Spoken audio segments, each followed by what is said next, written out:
So hello guys, exam ഒക്കെ കഴിഞ്ഞ സ്ഥിതിക്ക് നമുക്കൊരു പടത്തിന് പോയാലോ? സോ വെൽക്കം ടു ഒരു കുട്ടി വ്ളോഗ്. അങ്ങനെ എക്സാം കഴിഞ്ഞ ക്ഷീണത്തിൽ കുറച്ചു നേരം കിടന്ന് ഉറങ്ങി. അങ്ങനെ ഉറങ്ങി എണീറ്റപ്പോൾ ഒരു കോൾഡ് കോഫി കുടിക്കാൻ ഒരു തോന്നൽ. അപ്പം നേരെ അടുക്കളയിൽ പോയിട്ട് ഒരു കോൾഡ് കോഫി ഉണ്ടാക്കി. ഒരെണ്ണം എനിക്കും ഒരെണ്ണം ഭഗത്തൂനും. പിന്നെ നല്ലതാന്ന് ഞാൻ പറയുന്നതൊന്നുമല്ല കേട്ടോ, അവൻ തന്നെ പറഞ്ഞ. പക്ഷെ സാധനം നൈസാട്ടോ. സോ ഹലോ ഗൈസ്, നമുക്ക് ഡയസിനെ കാണാൻ പോയാലോ?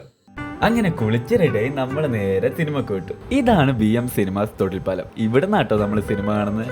അങ്ങനെ നമ്മൾ നേരെ പോയിട്ട് ടിക്കറ്റ് എടുത്തു. പിന്നെ കാര്യം നമ്മൾ എപ്പത്തെ പോലെ നേരത്തെയാണ് എത്തിയത്. പിന്നെ ഇതില്ലേ, ഇതാണ് എൻ്റെ ഫേവറേറ്റ് വാച്ച്. സാധനം കുറെ നാളായിട്ട് കംപ്ലൈന്റ് ആയിരുന്നേ. ഇപ്പൊ എന്തായാലും സംഭവം ശരിയാക്കിയിട്ടുണ്ട്. എങ്ങനെ, സെറ്റ് അല്ലേ?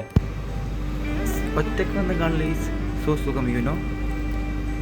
ഒറ്റയ്ക്ക് വന്നിട്ട് കാണുമ്പോൾ വേറൊരുത്തിൻ്റെ സമയം നോക്കണ്ട. നമ്മുടെ ഇഷ്ടം.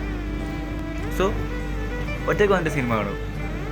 അങ്ങനെ ഉറക്കം വരാതിരിക്കാൻ ഒരു കോഫി വാങ്ങി കുടിച്ച് നമ്മൾ നേരെ പടത്തിന് കയറി. പിന്നെ എത്തിയത് നേരത്തെ ആയതുകൊണ്ട് തന്നെ തിയേറ്റർ കാലിയായിരുന്നു കേട്ടോ. അങ്ങനെ ഞാൻ ബുക്ക് ചെയ്ത് സെൻട്രൽ സീറ്റിൽ തന്നെ വന്ന് ഞാനിരുന്നു. പക്ഷെ അവിടെ എത്തി നോക്കുമ്പോൾ എൻ്റെ അപ്പുറത്തും ഇപ്പുറത്തും ബുക്ക് ചെയ്തിട്ട് എന്നോട് അപ്പുറത്തിരിക്കാൻ പറഞ്ഞു. അവസാനം നമ്മൾ പുറകിലത്തെ റോയിലേക്ക് ഷിഫ്റ്റായി. അങ്ങനെ അവസാനം പടം തുടങ്ങി. എന്തായാലും പടത്തിൻ്റെ മേക്കിങ്ങും പ്രണവിൻ്റെ പെർഫോമൻസും ഒക്കെ അടിപൊളിയായിരുന്നു. അങ്ങനെ പടം കഴിഞ്ഞു. ഈ ഇടയ്ക്കിടയ്ക്ക് ആൾക്കാരുടെ ഈ ഡയലോഗ് അടി ഒഴിച്ച പടം സെറ്റ് എക്സ്പീരിയൻസ് ആയിരുന്നു. പടം കഴിഞ്ഞ സ്ഥിതിക്ക് ഇനിയിപ്പോൾ വണ്ടിയെടുത്ത് നേരെ വീട്ടിലേക്ക്. അങ്ങനെ പടം കഴിഞ്ഞ് ഇനി ബോധമായിരിക്കും, അല്ല പ്രേതവും പിടിക്കില്ലെന്ന് വിചാരിക്കാം. അപ്പം ടാറ്റ ബൈ ബൈ.